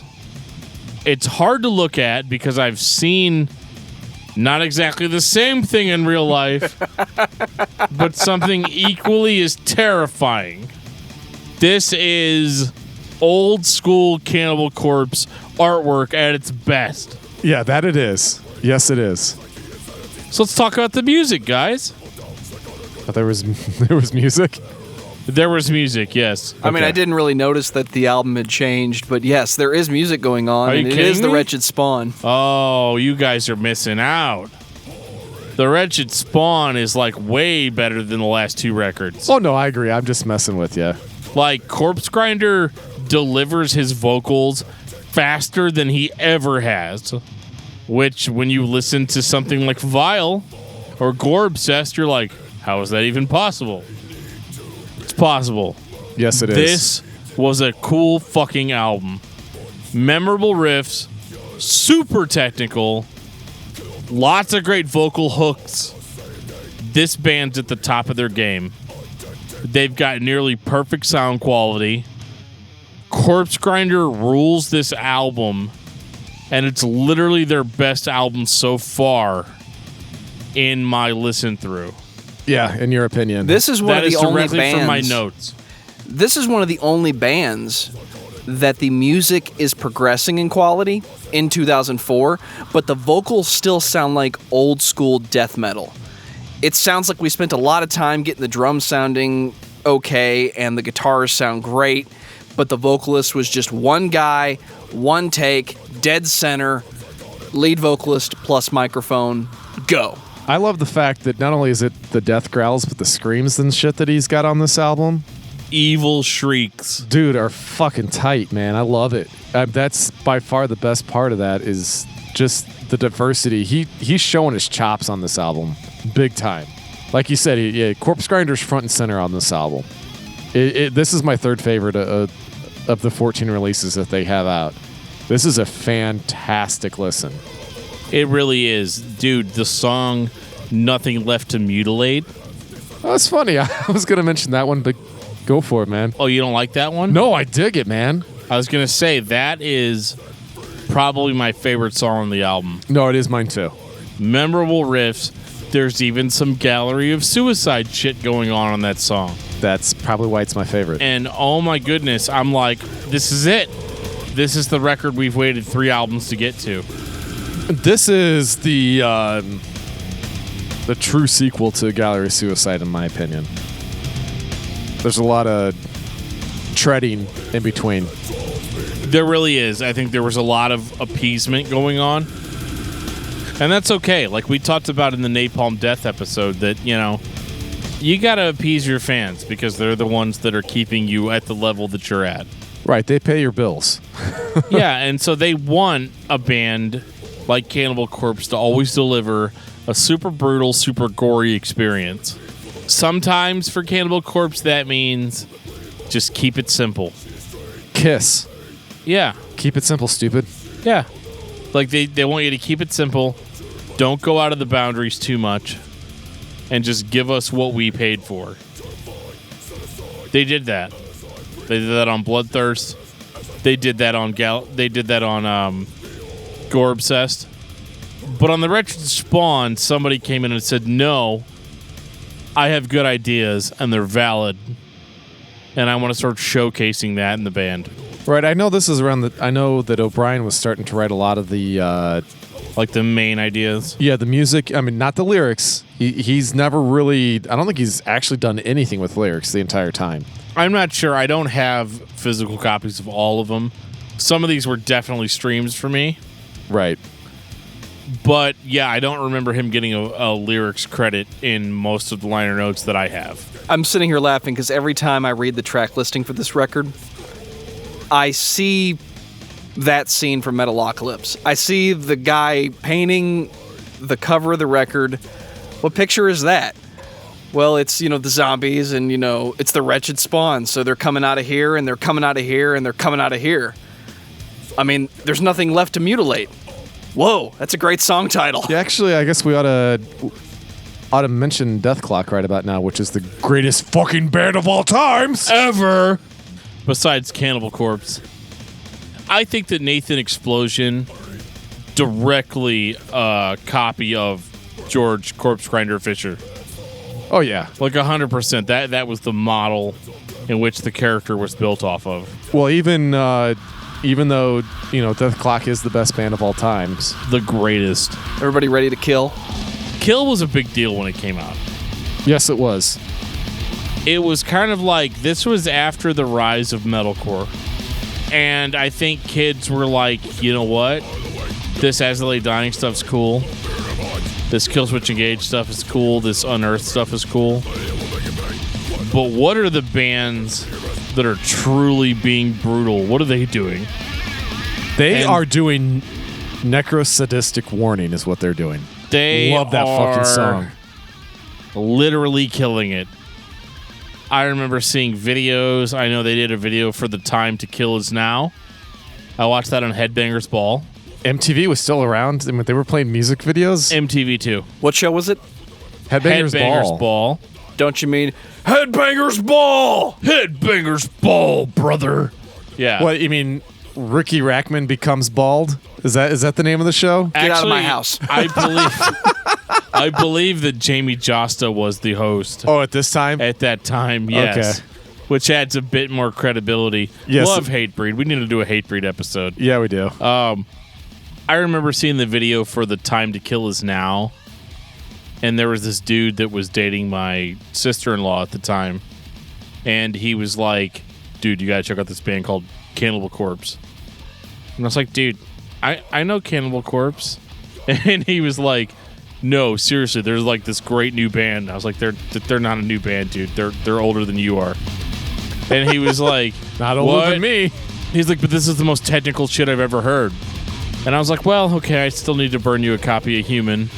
But, he was like, this is so crazy, this is so crazy. And actually, when he did show me that, I hadn't heard Kill yet. Because, I mean, at that time, I'd pretty much given up on Cannibal Corpse right after, like, The Bleeding. I was done. And so I didn't know that they were still even putting shit out, to be honest. And when I heard Kill, I was like, oh my god. This is so above and beyond what they were doing back in the early 90s. And I didn't realize all the stuff that had come between to get us to this point. But Kill was absolutely the introduction of Cannibal Corpse to a new generation of fans. It put them back on the map. They'd always been on the map, but this was like, hey, look at me. Corpsegrinder sounds incredible on this record.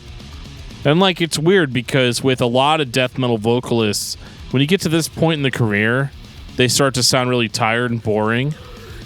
But Corpsegrinder sounds like a 20-year-old kid in a new band. He sounds like he's psyching himself up. Yeah, dude. Every single time. Every single night he goes to bed, he's like, who's the fucking man? Corpsegrinder's the man. That's who. Yeah, I have to say, the one thing that I love the most about Kill is in the liner notes. Corpsegrinder happens to say, "Fuck the Alliance," and I'm gonna have to say, "For the Horde." Dude, I used to be such the WoW player. Granted, my primary was a dwarf paladin, so you weren't legit at all. I wasn't on the Black Hand server. So I started playing on Earthen Ring and AIE. So, and that's probably the greatest horde guild of all time. So yeah, I'll say it again. For the Horde! Nerd alert. Fuck you. Corpsegrinder's vocals, fastest they've ever been. Tempo, neck breaking. They get better and better with each release at this point. Solos. Oh yeah. Oh my god. Just like Napalm Death, dude. Cannibal Corpse, putting out their best shit right now. In the modern era. Oh, I could argue that a little bit, but yes. Well, go right ahead. You'll be wrong, but go ahead. Evisceration Plague. 2009. God, what a ethereal howl to open up an album. Fuck. We were all waiting for it, weren't we? Yeah. Terrifying. I like it, too, because it reminds me of Scream Bloody Gore by Death when he first starts off, when he first starts that record off, just like with that screech. It's very similar, and it gave me the same vibe, and I really enjoyed that. Is Evisceration Plague a better record than Kill? No. Really? Yep. The growth that was on Kill, that's what made Kill more memorable for me. I think Evisceration Plague sounds just like Kill. That's kind of my point. But, I mean, this is not the first time Cannibal Corpse has done this. Right, and it's always been my complaint with them. But as a fan, are you disappointed? No, I'm not disappointed, but if you're going to put both of those in front of me, knowing that I know which one came first, I am always going to go for the original and not the sequel. I can understand that, but, like, these records aren't terribly long. No, they're like 38, 42 minutes. You know, they're always floating around there from 35 to 45 for the most part. So I guess back to back, like, as a fan, I don't care.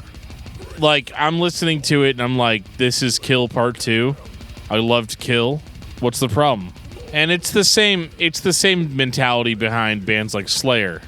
You know, when we talked about Slayer, you know, Jesus, has it been like 2 years now? Yeah, it has. Because I wasn't here. Man. It's more of the same, and I'm entirely okay with it. I'm totally fine with it because they're still giving me everything that I paid for. You could have fucked it up, but you gave me the same thing. I view them as superior musicians, but when they give me more of the same, is, you know, whenever I have stuff like Kill and Gallery of Suicide, that's just like straight up cock teases, man. Would you say that Cannibal Corpse is a band that plays it too safe? Yes, absolutely. I think they are far superior than the product that they give you. I think they're dumbing themselves down for their listenership, to be truthful with you.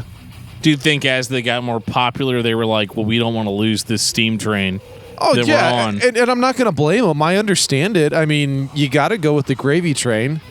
I mean, I get it.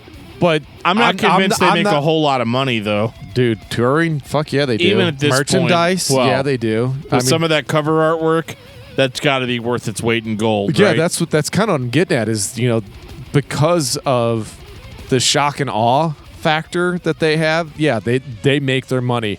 You know, the difference is like whenever we have a pussy-ass band like Ghost, you know, that acts like they're all tough and shit. Take that. Because they're all scary looking. Well, these motherfuckers are the shit. I mean, like Cannibal Corpse. Well, they're still scary looking. What's that? Cannibal Corpse. They just don't wear makeup. Oh, yeah, that's kind of what I'm getting at. I'm like, these guys are brutal as fuck. And have you seen George Fisher? Would you fuck with George Fisher? No. Well, that's all that could happen. That is literally the only. That's the only option. Sorry about that beep that came up in there, but we got to get that thing fixed. But, you know, it's funny to me that these guys are so scary and so serious when their lyrical content is so cheese. But for some reason, they get away with it because of their superior musicianship. You do get away with some things because you've been around a long time. And when your band is called Cannibal Corpse. They're not having to get away with anything other than the fact, maybe getting away with more of the same. Is that what you mean? Exactly. Yeah. Okay, I gotcha. Yeah. They're definitely writing that way. Following the book that Slayer wrote. Your fans love you. They love what you do. They only want what you have done. The one thing that keeps popping in my head over and over again, and we've been talking about more of the same, Demon Hunter. Are you suggesting that... No, they follow the same philosophy. You give your fans what you want, you give more of them the same. Right, and is that not a successful formula? Oh, it's very successful, but it's also the reason why that I kind of shat on Demon Hunter in the episode that we did. Right, but at the end of the day, Demon Hunter doesn't sound like this. No, I'm not talking about the if either band sounds like each other. I'm just talking about how they sound. It's just more, they're presenting you more of the same. Is all I was the point I was trying to make. But at the same time, Demon Hunter's not trying to impress Dan Terry. In 2018, they're trying to impress youth group kid 45, or whatever. Yeah, that's hearing metal for the first time. But Cannibal Corpse is trying to impress Dan Terry. trying to impress Dan Terry every time. And I have to admit, since Kill, they have. I'm totally on board. Maybe that makes me a meathead. Whatever it is, I don't give a shit. It's awesome. Yeah, as bad as it might sound that I'm talking, truthfully, I've been on board since Gallery of Suicide. You're talking minor gripes. Yeah, I mean, I'm probably, blowing it out of proportion, but I love this fucking band for the last 9 albums that they've done. Yeah, there's no like, oh my God, guys, what are you doing? There's none of that with Cannibal Corpse from Gallery of Suicide on. Yeah, it's just tweaks that I'm wanting. Yeah, and I think they do that though, because you go from Kill through Evisceration Plague all the way into Torture. Is Torture a safe record? Absolutely it is. Safe record for Cannibal Corpse. Yeah. Yeah, it's more of the same. And I still don't care. It's great. They're gonna tour Europe, and they're only gonna be able to play like some of their old songs. But actually, I think what was the gag order on Cannibal Corpse? They couldn't play anything from the first 4 albums. Yeah, in other countries. I think that's Germany for sure. For Germany, and then every time they tried to play in Russia, I think it was, they kept on coming up with reasons on why, right before their concerts, they'd shut it down. They'd shut it down and be like, oh, you don't have the right visas and shit like that. I'm like, whatever. Yeah. It's crazy to me, but come back. Are you trying to say we can't play Hammer Smashed Face? No. That is on your 3rd record, and we have banned you from playing that. Actually, I think Australia is another one that they. Australia was really hardcore about it. Yeah, because I think Corpsegrinder was kind of making fun of them because some of the really brutal stuff that they had in the beginning, you can't play that. But then they had stuff that was even more asinine, and they could play that. And I'm like, it's really fucking funny, actually. Yeah, it is kind of funny. It just doesn't make sense. But I think that was just that's the difference between politicians in the 90s. Versus politicians now. Eventually somebody was like, I don't give a shit. We'll keep the old laws in place to keep the grandmas happy. Again, in case grandma's awesome. But, I don't know what you're talking about. My grandma listens to Cannibal Corpse. Does she? No, my grandma's been dead before I was even born. That is so brutal, Geoff. Yeah. I'm glad that you shared that with us tonight. Good evening, Australia. Unfortunately, we cannot play Hammer Smash Face tonight. It has been banned. Lucky for all of you, we will be debuting a new song called Sledgehammer Crushed Skull. What's funny to me, though, is that with the fact that in Australia they can't listen to the first half hour of this episode. Right. Well, what's crazy to me, though, is that, considering our conversation, I'm going in being like, you guys can't play any of the Chris Barnes era? Darn. Oh, no. What am I going to do now?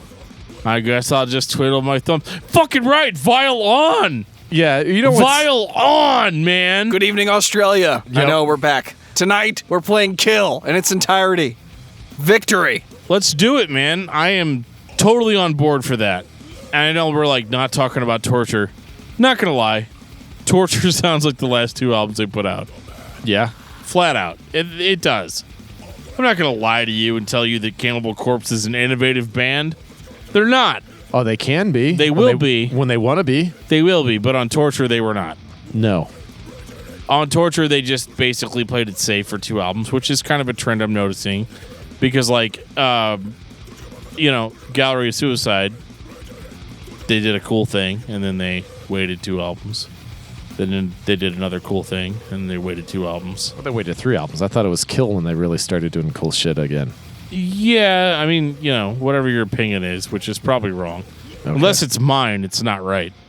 So, 2014, A Skeletal Domain. Oh, my God. My God.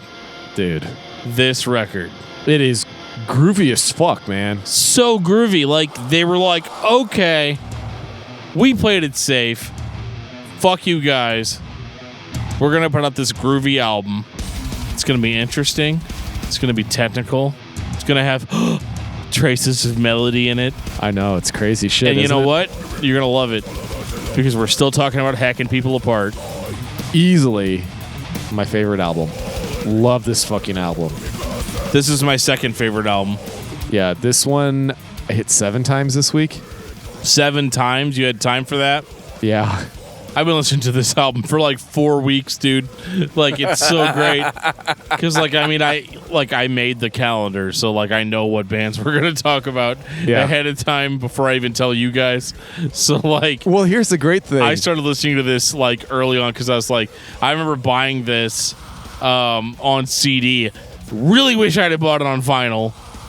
But, man, A Skeletal Domain is one of the greatest albums ever released by Cannibal Corpse. Hands down.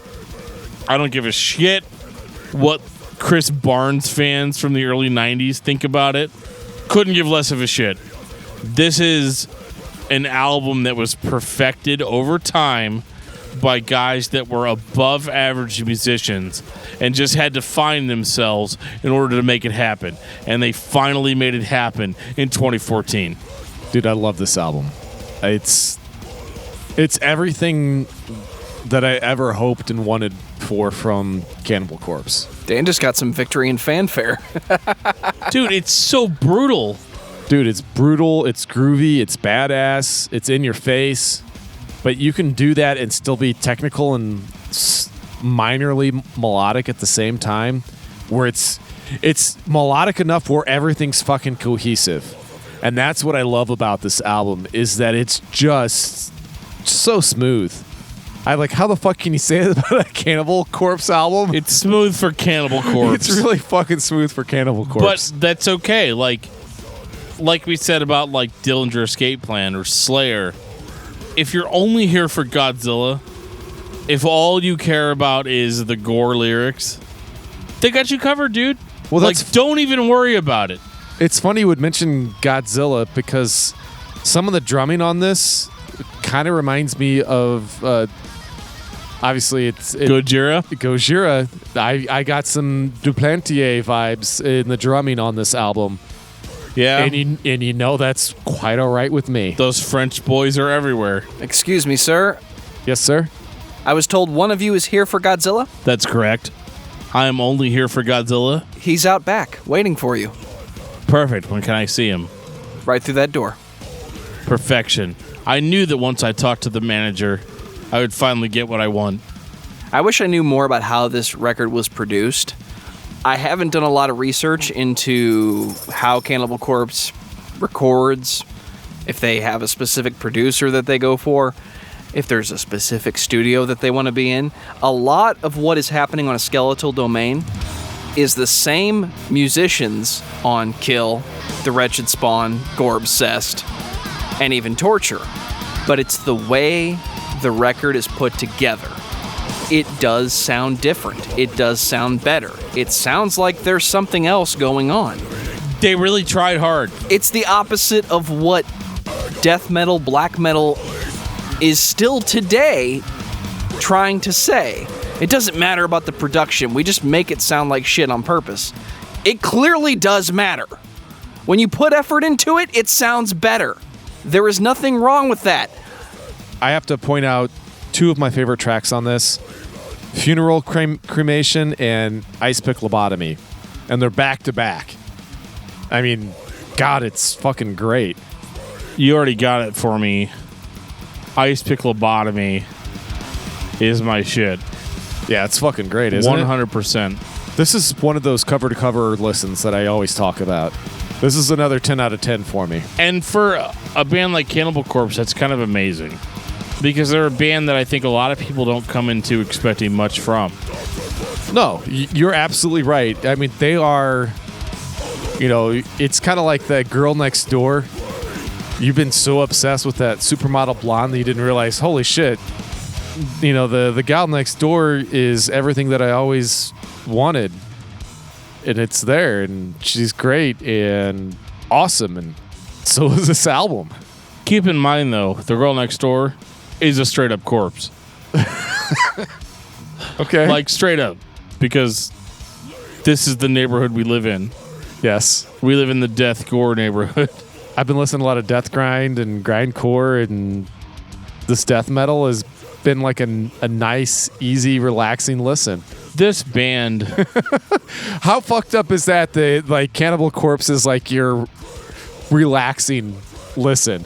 It is though. It really is. The Skeletal Domain was like my chill album of the week. They check all the boxes, and they do it so well.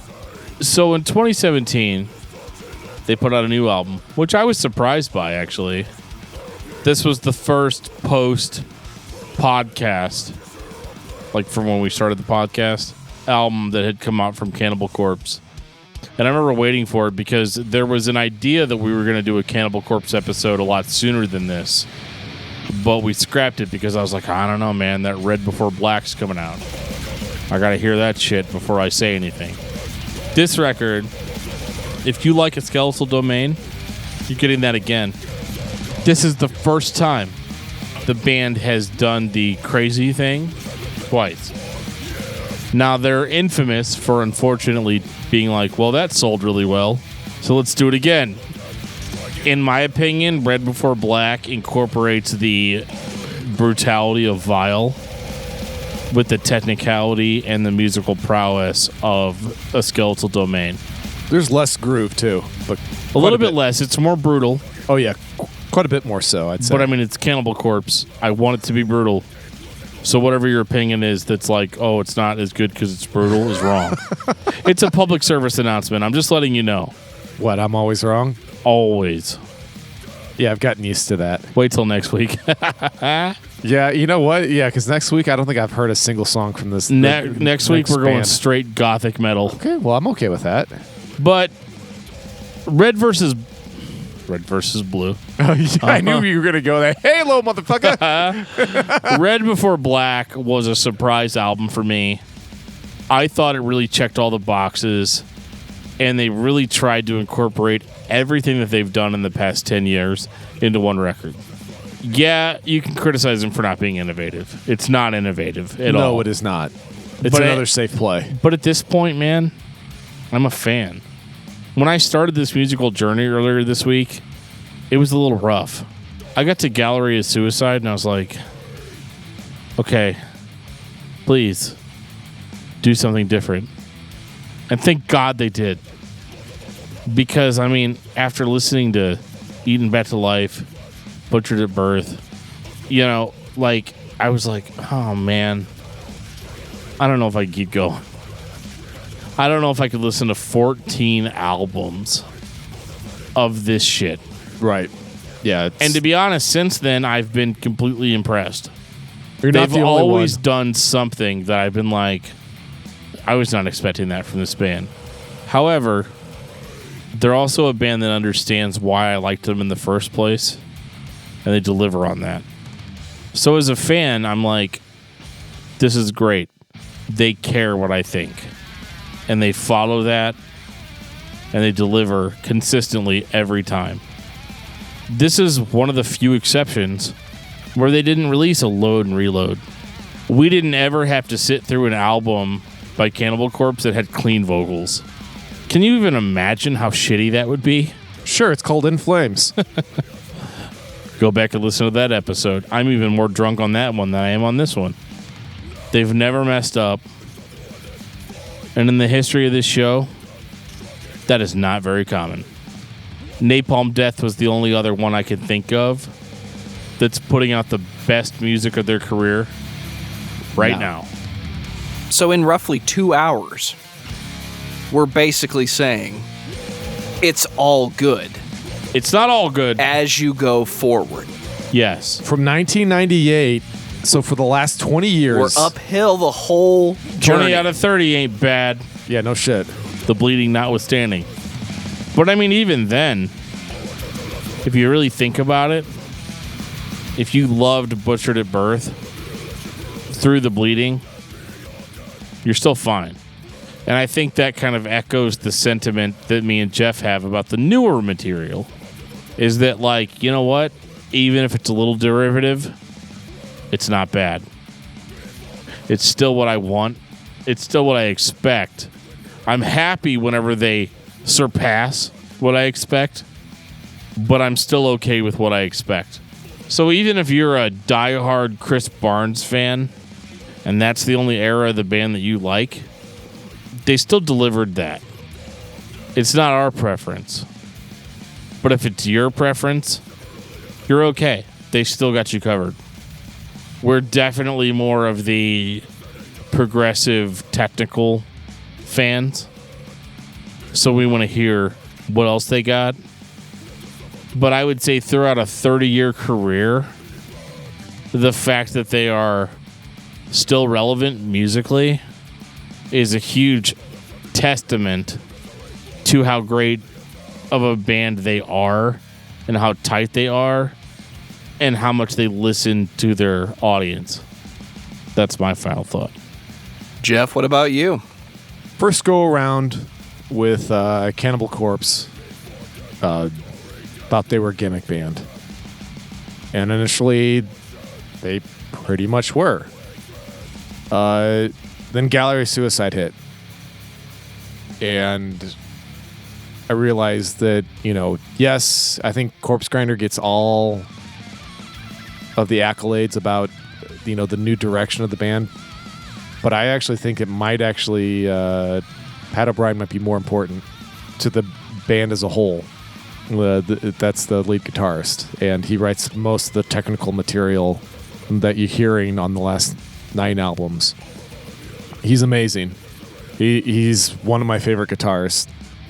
And I have to say that I enjoy the consistency that Corpsegrinder gives you for the last 20 years. Like, how that dude has been able to do that for 2 decades and not, just completely trash his voice is almost inhuman.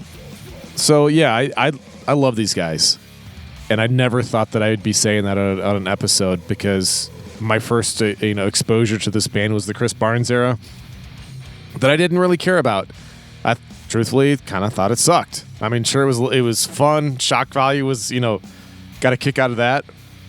But I didn't really, I didn't like it. It was just something that was fun to listen to because it was so absurd. But as time went on, yeah, their lyrics are, completely grotesque, and it's essentially, it's a horror flick in music form, essentially. I mean, that's really what it is. And as long as you look at it from that perspective, it's a fun journey. I've had a lot of fun listening this week, and I didn't expect that to be the case. Yeah, there's a couple of, tracks that have been in my playlist, but I always thought those were kind of the outliers, throughout the years, and it was actually not the case. They've been a strong, consistent, kick-ass band for literally 20 years, and I think they get overlooked because of, their name and their album art and the shock value of their lyrics. There's so much more for you to get out of this band than just that. They are a fantastic technical death metal band. Everybody should check them out. Hey, Geoff, welcome back to the show. Oh, thank you. 14 albums. Good luck.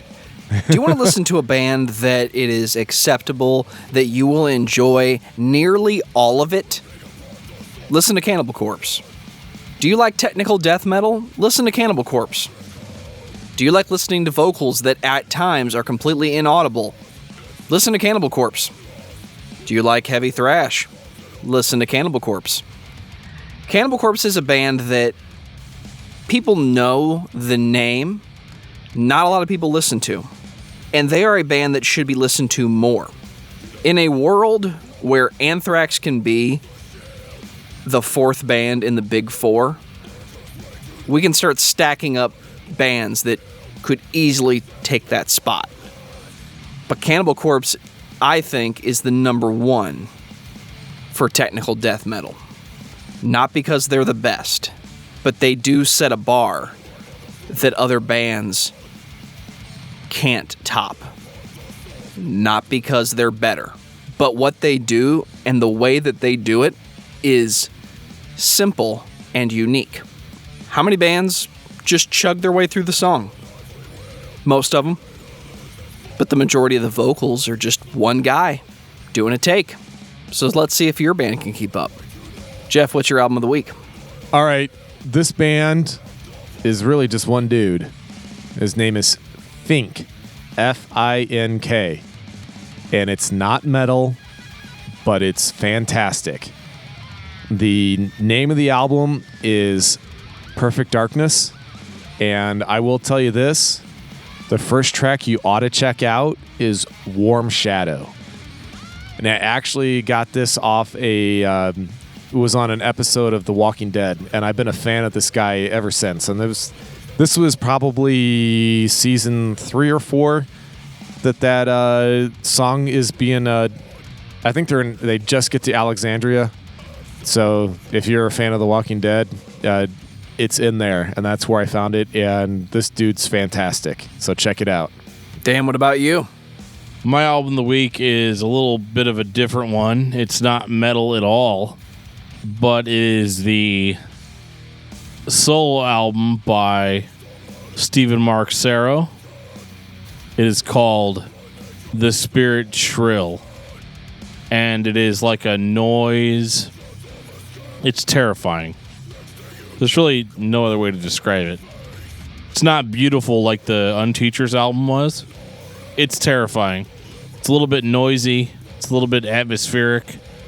It's not really even rock music like you would describe it, but I'm finding a lot of value in it, and there's so much to unpack in it. It's worth a listen when it comes out. My album of the week is the first record I ever listened to by Cannibal Corpse, Tomb of the Mutilated. Yes, it has Hammer Smash Face on it. There's a reason it's the first album I heard. Happy Halloween, guys.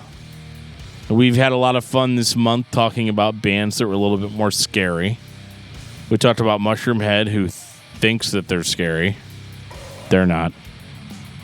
Talked about Virgin Black, which is really kind of scary. I mean, you're in the middle of this like beautiful operatic thing, and then you're like, and you're like, oh, okay. You guys are going to be like that. I got it. Then we talked about Torture Killer, which is another band that thinks they're scary. They're a little scary. Talked about Cannibal Corpse, another band that thinks they're scary. They're pretty scary. But as far as things that I've been checking out lately, one of the greatest YouTube shows, as far as I'm concerned, is the YouTube show Good Company with Bowling, or just Good Company. Scott Bowling, huge friend of the show, consistently puts out long-form interviews with artists that you care about. Did an interview with Brian Head Welch from Korn. Did an interview with Sonny from POD. Did an interview with almost everybody from Fozzy. With Michael Sweet from Stryper. Scott will go through a band's discography with the artist and discuss it. And we here at Discography Discussion appreciate his diligence. Check it out. It is a cool show. High production value. Video interviews. Scott's got it all going on. Amazing editing. And I just love the show, and I can't get enough of it. And on that note, this has been episode 88 of Discography Discussion. Thank you for listening. You can like us on Facebook and follow us on Twitter at discussmetal. Subscribe to our podcast everywhere you listen to podcasts, including Google Play, iTunes, and Stitcher. Visit discussmetal.com for all things discography discussion, and please send questions and comments to danandjoeshow@gmail.com. If you are not a patron, you can become one at patreon.com/discussmetal. We have some sweet perks. Give me your money.